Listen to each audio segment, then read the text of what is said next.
السلام عليكم ورحمة الله وبركاته. أهلا بكم أعزائي المشاهدين. هنثبت في الحلقة دي عدم تواجد أقمار صناعية للبث بكل شيء ممكن بطريقة منطقية وسليمة. أول حاجة لازم تعرفها الطبق بتاع الاستقبال، ده الطبق اللي احنا بنستخدمه كلنا عندنا في البيوت، موجود عندنا. دي قطعة ال NB اللي راكبة عليه، اللي من خلالها بنستقبل الأشعة. اللي بيحصل بالظبط إن زي ما أنت شايف ده الطبق، ودي قطعة ال NB.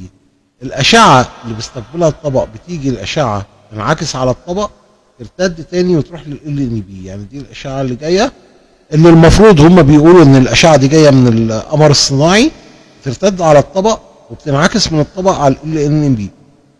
فنوع الطبق ده اللي هو الطبق الكبير ال NB في النص زي هنا، بتلاقي الشعاع جاي من جميع النواحي، يعني من الناحيه دي ومن الناحيه دي ومن الناحيه دي ومن الناحيه دي، وكلهم يتجمعوا عند البقره ويرتدوا تاني لل NB زي ما انت شايف. النوع الثاني من الاطباق اللي هي الصغيره اللي بتتعلق على البلكونات عندنا، بتلاقي ال NB بتبقى جايه من تحت، مش في نص الطبق زي ده. فبيكون ارتداد الشعاع من جهه واحده، بيجي الشعاع يرتد على الطبق وينعكس منه على ال NB، ومن خلاله ال NB بتفك شفرة الشعاع وتترجمه لصورة وصوت، وتقدر تشوفوا القناة. طيب يبقى احنا كده اتعرفنا على الطبق وعلى الطريقة اللي بنستقبل بيها من خلال الطبق. طيب في معلومة مهمة جدا كده احنا لازم ناخد بالنا منها، ان الشعاع بينعكس. يعني شعاع الستلايت انعكس على الطبق، عشان في ناس تقول لك شعاع الستلايت ما بينعكسش. هو لو ما بينعكسش مش هنشوفه، الشعاع بينعكس، وعشان هو بينعكس بنشوفه من خلال ال NB. المعلومة دي مهمة جدا. نشوف هنا سؤال الذكاء الاصطناعي. هنا سألته قلت له على أي طبقة من طبقات الغلاف الجوي تنعكس موجات الستلايت وترتد إلى الأرض؟ فكانت الإجابة موجات الستلايت تنعكس وترتد على الأرض بفضل طبقة الستراتوسفير. هذه الطبقة تمتد من 10 ل 50 كيلو متر فوق سطح الأرض، يعني أقصى ارتفاع للطبقة دي 50 كيلو فوق سطح الأرض. يحدث تأير الأشعة فوق البنفسجية من الشمس، مما يؤدي إلى تشكل أوزون وتسخين الطبقة، وبفضل هذا التسخين تنعكس موجات الستلايت وتعود إلى الأرض. يعتقد أن هذه الظاهرة تحدث بشكل أساسي الستراتوسفير. خلاص؟ طيب هنسأله إيه مصدر المعلومة بتاعتك، ونشوف الإجابة بتاعته هتكون إيه. ما هو مصدر المعلومة؟ المعلومات التي قدمتها لك تستند إلى المعرفة العامة حول الغلاف الجوي والطبقات المختلفة فيه. نعتقد أن موجات الستلايت تنعكس وترتد على الأرض بفضل طبقة الستراتوسفير، خلاص، في الغلاف الجوي. هذه الطبقة تمتد حوالي، نفس الكلام اتكرر تاني ومفيش جديد. طيب هنسأل بقى سؤال تاني ونشوف الرد هيبقى ايه. هنا السؤال: هل تتأثر موجات الستلايت عند انعكاسها على طبقة الستراتوسفير زي ما انت بتقول؟ نعم موجات الستلايت تتأثر عند انعكاسها على طبقة الستراتوسفير. دعونا نلقي نظرة بشكل أكبر تفصيلا. الستراتوسفير هي الطبقة التي تقع فوق التروبوسفير، وتمتد من حوالي 10 كيلو حتى 50 كيلو متر فوق سطح الأرض. هذه الطبقة يكون الهواء باردا ومستقرا، مما يؤدي إلى انعكاس موجات الراديو والستلايت. الانعكاس على الستراتوسفير، عندما تصل موجات الراديو، خد بالك وركز معايا كويس، عندما تصل موجات الراديو او الستلايت الستراتوسفير يمكن ان تنعكس بشكل كبير. الستراتوسفير تحتوي على طبقة من الجزيئات المادية والجليد، وهو ده اللي احنا عايزين نوصل له. هو هنا السر ان ليه الطبقة بتنعكس. يبقى الستراتوسفير تحتوي على طبقة من الجزيئات المائية والجليد، هذا يؤدي إلى انعكاس قوي لموجات الراديو. والستلايت طبعا يعني ده جليد، يعني الشعاع لما بينزل للطبق بينعكس على الطبق. طب لما يجي لطبق الجليد هيعمل ايه؟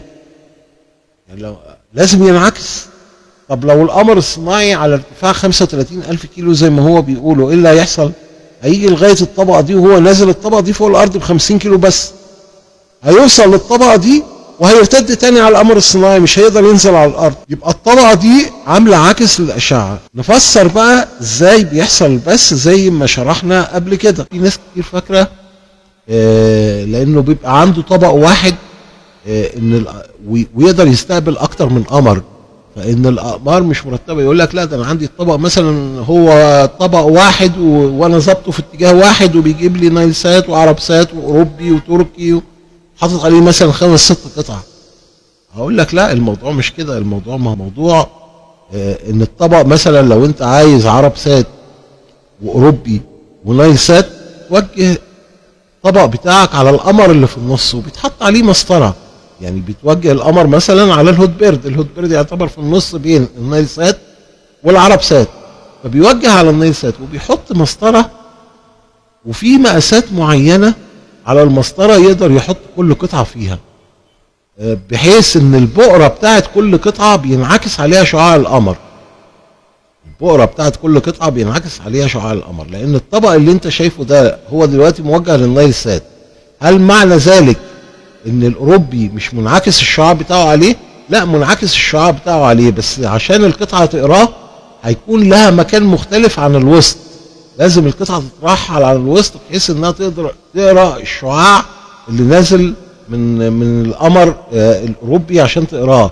وكذلك العرب سات كذلك، يعني كل قمر طالما اختلف موقعه هيبقى له بؤره معينه. عشان كده المسطره بتبقى مرقمه، الفني من غير الارقام بيقدر يظبطهم لانه حفظهم، وفي الفن الجديد بيلجأ للارقام لغايه ما يتدرب ويقدر العمليه تمشي معاه بعد كده. فهي العمليه مش زي ما انت فاكر ان الطبق في اي اتجاه هيجيب القنوات، لا، هي فعلا كل نقطه لها اتجاه محدد، ودي هي الطريقه اللي بيشتغلوا بيها بالتفصيل الممل. انا هحاول افهمك دلوقتي الموضوع كله بيحصل ازاي بمنتهى الدقه بدون اي مشكله. السر كله بيكمن في قطعتين للبث وقطعتين للاستقبال. في قطعه بث موجوده مع الاستوديوهات اللي هي موجوده، اللي هي تعتبر تبعنا خاصه، اي استوديو بيبقى عنده قطعه بث يبث من خلالها. وفي القطعه الثانيه موجوده بتاعت الاستقبال موجوده عندهم هم بس. الطبق ده هتفترض ان ده طبق البث الموجود في الاستوديو. يعني لو استوديو عنده برنامج عايز يذيعه على القمر الصناعي، خلاص، بيستخدم طبق بث يوجهه على زاويه وليكن مثلا نايل سات 7 درجات غرب، خلاص. طيب وبيبدا البث. طيب الموضوع ده بيحير ناس كتير جدا، ازاي ان الطبق بيتجه على درجه 7 غرب، ولو انت هزيت طبق الاستقبال درجه واحده او لمسته الاشاره بتقطع، لو في شويه هواء هزوا الطبق الاشاره بتقطع. يعني العمليه دقيقه جدا. طبعا الكل فاهم ان نقطه 7 غرب دي ان موجود فيها القمر بتاع نايل سات. الموضوع غير كده تماما. زي ما انت شايف الصوره اللي انا حاططها دي صوره طبقات الغلاف الجوي. احدى طبقات الغلاف الجوي دي بتعمل كمرايه عاكسه لاشعه الستلايت واشعه الراديو. اشعه الراديو بتكون موجه ضعيفه، يعني بتوصل ل 107 ميجا او 108 في قنوات الاف ام، فبتيجي على اول طبقات الغلاف الجوي وبتنعكس من طبقه ضعيفه جدا، وبيقدر اللي يبثها يستقبلها فوري. يعني مجرد ان يعرض الراديو للمكان اللي ماشي فيه الشعاع فبيقدر يستقبل الموجه فوري. عشان كده انا عايزك تتخيل ان شعاع الدش، الموجه اللي خارجه منه، الموجه اللي خارجه من طبق البث دي، تتخيلها مصدر ضوئي، تخيلها ضوء. يعني ابعد عن حته موجه دي عشان تقدر تفهم انا هقول لك ايه، وتخيلها ضوء. وتخيل ان الطبق اللي موجود في الاستوديو بيبث ضوء لونه احمر، ضوء لونه احمر، وهتعرف ليه بعد كده. ليه انا بقول لك هو ضوء احمر؟ خلاص، فالطبق بيبث ضوء احمر يروح على النقطه دي. طب ايه حكايه النقطه دي؟ النقطه دي ان هم جم على طبقات الغلاف الجوي، الطبقه اللي هي بتنعكس عليها موجات الستلايت، ورقموها من البدايه في الغلاف الجوي من 1 2 3 وانت ماشي غرب، خلص غرب يبدا شرق، خلاص. يبدا القمر شرق، الهورت بيرد مثلا 13 شرق، استرا 19 شرق، عرب سات 30 شرق، عندك النايل سات 7 غرب، اموس 4 غرب، وانت ماشي بقى بالترتيب. طبعا عدد الاقمار كتير، فرتبوا نقط الغلاف الجوي اللي هي تعتبر مرآة عاكسة لشعاع الضوء اللي انت بتستخدمه في البث ده. اول ما بيوصل للنقطة اللي انت ظابط عليها بيتم انعكاسه. هو اللي بيحصل بالظبط السر في القطعة بتاعت البث. قطعة البث دي لها قارئ مش موجود الا في محطة البث الارضية. دي محطة البث الارضية اللي موجودة تبع اخواننا اللي هم بيدعوا ان عندهم اقمار صناعية وبياخدوا فلوس مقابل البث من الاستوديوهات، بحيث القطع بتاعت البث اللي موجودة في الاسواق اللي بتشتريها الاستوديوهات كلها، القطعة دي بتخرج الشعاع باللون الاحمر. اللون الاحمر ده انا بحدده باللون الاحمر لان مفيش قطعة من اللي موجودة عندنا تقدر تقراه او تقدر تتعامل معاه. بمعنى لو هو الاستوديو عمل بس هيوصل ل7 غرب وبعدين بعد كده ينعكس لو هو عنده الطبق. طب الشعاع بينعكس كده ولا كده؟ الشعاع بينعكس في اي نقطة موجود فيها طبق. يعني لو انا عندي طبق حطيته في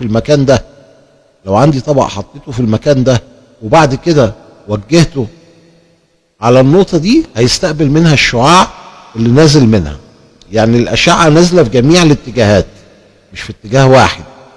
خلاص؟ يبقى الطبق اللي بيحصل بتاع النايل سات ده بيبث، بيطلع الشعاع بتاعه بينعكس على المراية اللي هي موجودة، احنا سمينا طبقة الغلاف الجوي اللي بينعكس عليها أشعة الستلايت، عبارة عن مراية بتنعكس بتوصل عندهم القطعة الخاصة بقراءة الشعاع الأحمر اللي هو خارج من الاستوديو. يعني الشعاع خرج راح للنقطة دي، هم عندهم طبق الاستقبال موجه للنقطة دي اللي هي 7 غرب، فبيستقبل الشعاع الأحمر بيقراه. طيب بعد ما بيقرا الشعاع الأحمر بيخش على جهاز الميديا عندهم وبيعمل إعادة بث من خلال طبق البث بتاعه. طب ايه الفرق بين طبق البث بتاعه وطبق البث اللي موجود في الاستوديو؟ ان طبق البث اللي موجود عنده بتقدر الاطباق اللي هي موجودة عندنا في البيوت انها تقرا الشعاع اللي خارج منه لما ينعكس على طبقة الغلاف الجوي. فهو استقبل الاستوديو بس وبعدين وصل ل7 درجات غرب، واول ما وصل للنقطة بتاعت اللي فيها المراية بتاعت الانعكاس على الغلاف الجوي، لان كل طبقة الغلاف الجوي دي عبارة عن مرآة عاكسة. يعني لو خدنا خط لطبقة اليونسفير هتبقى كلها طبقة عاكسة لموجات الستلايت. فهو قدر ضبط، يعني ده ظبط على 7 درجات غرب وهنا ظبط الاستقبال على 7 غرب، فقدر يشوف الشعاع اللي خرج منه ويستقبله، وبعد ما استقبله عمل له إعادة بث القطعة اللي متوالف عليها الأطباق اللي موجودة عندنا، بحيث الشعاع اللي خرج منها لونه أخضر يوصل لنقطة الانعكاس وبيخرج برضه باللون الأخضر يوصل لطبق الاستقبال عندنا ونقدر نستقبله. يعني القصة مش محتاجة أصلا قمر صناعي. إيه فايدة القمر الصناعي؟ هي العملية انعكاس على طبقات الغلاف الجوي، والسر بيكمن في القطعتين بتاعة البث بتاعة الاستقبال. هو عنده قطعة بث بيتعامل معاها قطعة الاستقبال اللي موجودة عندنا في بيوتنا كلها، عشان كده احنا بنحتاج البث من خلاله. يعني الاستوديو لو حاول يعمل بث لوحده انت مش هتقدر تقراه. ليه؟ لان القطعة اللي موجودة عندك مش متوالفة مع قطعة البث اللي هو بيبث بيه. طيب القطعة اللي موجودة عند المحطة الارضية دي احنا نقدر نجيبها؟ لا طبعا ما نقدرش نجيبها، لان دي سر من اسرارهم. ده دخل دول متوقف عليها. الدقيقة بتوصل ل 700 و 800 دولار في البث. ماشي، الدقيقة الواحدة ياخدوا الفلوس دي مقابل البث. طب هل يمكن ان الناس لو حصلت على القطعة دي تشتغل بث؟ هتبقى في مشكلة كبيرة. ليه مشكلة كبيرة؟ لان البث من خلال جهة واحدة بيكون منظم ومرتب. يعني ابتدوا يعملوا نقط وسموا كل نقطة بقمر، كل نقطة عليها ترددات معينة. لكن لو العملية سايبة هيبقى في تداخل ومش هنقدر. يعني انا بثيت على 7 غرب بتردد معين وجي واحد تاني بس برضه على 7 بنفس التردد، تبص تلاقي القناة اصبحت مشوشة مش هتقدر تشوفها. لكن من خلالهم بيكون في تنظيم للقنوات. يعني عشان يتم البث لازم يكون في تنظيم. ما ينفعش ان كل من هب وتهب يعمل بث وكله يتدخل في بعضه وفي الاخر ما انتش مش هتقدر تقراه لانه هيبقى متداخل. هم الميزة اللي عندهم ان هم نظموا العملية، عملوا المدار، قاموا المدار زي ما انت شايف. كل نقطة من الحمرة دي سموها برقم واطلقوا عليها قمر صناعي. ماشي، هي لا قمر صناعي ولا يحزنون. هو الغلاف الجوي ذات نفسه بطبيعته اللي خلقها ربنا بيعكس الموجة. فالسر كله بيكمن في القطع اللي موجوده في الدش. يبقى انا كده شرحت شرح سريع للوحه، وازاي ان احنا بنقدر نوجه الاطباق على درجه معينه. يبقى احنا في الفيديو ده اثبتنا حاجات كتير. اول حاجه اثبتناها ان شعاع الستلايت بينعكس.